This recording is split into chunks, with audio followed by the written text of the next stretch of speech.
Hello, ধন্যবাদ জানাবো আজকে এখানে যারা উপস্থিত হয়েছেন। বিশেষ করে ধন্যবাদ জানাবো মঞ্চে যারা উপস্থিত আছেন তাদেরকেও ধন্যবাদ জানাবো। বিশেষ করে আজকের প্রোগ্রামে সফল করার জন্য প্রায় 1 মাস ধরে বিভিন্ন পঞ্চায়েতে নেতৃত্ব, বুথ নেতৃত্ব এবং ব্লক নেতৃত্বরা যারা বিভিন্নভাবে এই প্রোগ্রামকে সফল করার জন্য কষ্ট করেছেন তাদেরকেও ধন্যবাদ জানাবো।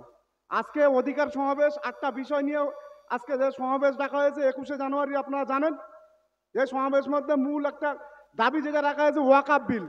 ওয়াকআপ বিল নিয়ে আপনাদেরকে বলি, ওয়াকআপ বিল কিন্তু কোনো সরকারের বাপের সম্পত্তি না, বাবাখালীর সম্পত্তি নয়। ওয়াকআপ বিল একমাত্র একটা সম্প্রদায়ের, সংখ্যালঘু সম্প্রদায়ের, বিশেষ করে মুসলমান সম্প্রদায়ের রেখে যাওয়া, বাপদাদুদের রেখে যাওয়া সম্পত্তি। এই সম্পত্তি নিয়ে এই ওয়াকআপ বিল নিয়ে আজ থেকে 15 সাল 16 সাল থেকে আমাদের অভিভাবক পিজেল আব্বাস সিদ্দিকী ভাইজান তখন থেকে আন্দোলন করে আসছেন, আজও আন্দোলন করছেন। তখনও পর্যন্ত কিন্তু এই মুসলমান সম্প্রদায় জাগেনি। আজকের দিনে এখনো পর্যন্ত মুসলমান সম্প্রদায় জাগছে না।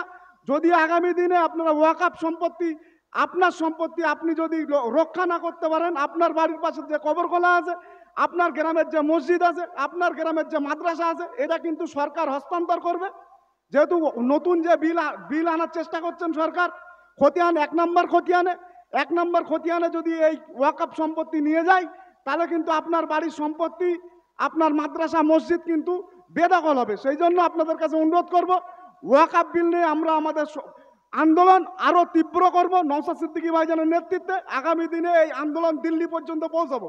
কারণ হলো আপনারা 2023 সালে দেখেছিলেন যে কৃষক আন্দোলন, দিল্লি, হরিয়ানা, বিভিন্ন রাজ্যের কৃষকরা প্রায় 3 মাস 4 মাস ধরে দিল্লির হাইরোড, দিল্লি গিয়ে অপরাধ করে রেখেছিল। তারপরে কিন্তু এই বিজেপি দাঙ্গাবাজ সরকার সেই বিল প্রত্যাখ্যান করতে বাধ্য হয়েছিল।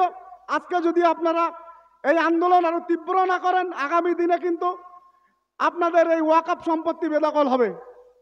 আপনাদের কাছে অনুরোধ করব, নওশাদ সিদ্দিকী ভাইজানের নেতৃত্বে আমরা আগামী দিনে এই আন্দোলনকে বাংলার প্রতিটি কোনায় কোনায় ছড়াবো এবং নওশাদ ভাইয়ের নেতৃত্বে, নওশাদ ভাইজান যদি আমাদেরকে হুকুম করেন, আমরা দিল্লি পর্যন্ত যেতে রাজি আছি। এই বলে আমার বক্তব্য শেষ করছি। ইন্ডিয়ান সেকুলার ফ্রন্ট জিন্দাবাদ, নওশাদ সিদ্দিকী ভাইজান জিন্দাবাদ, আমাদের পৃষ্ঠপোষক আব্বাস সিদ্দিকী ভাইজান জিন্দাবাদ, ভারতবর্ষ জিন্দাবাদ।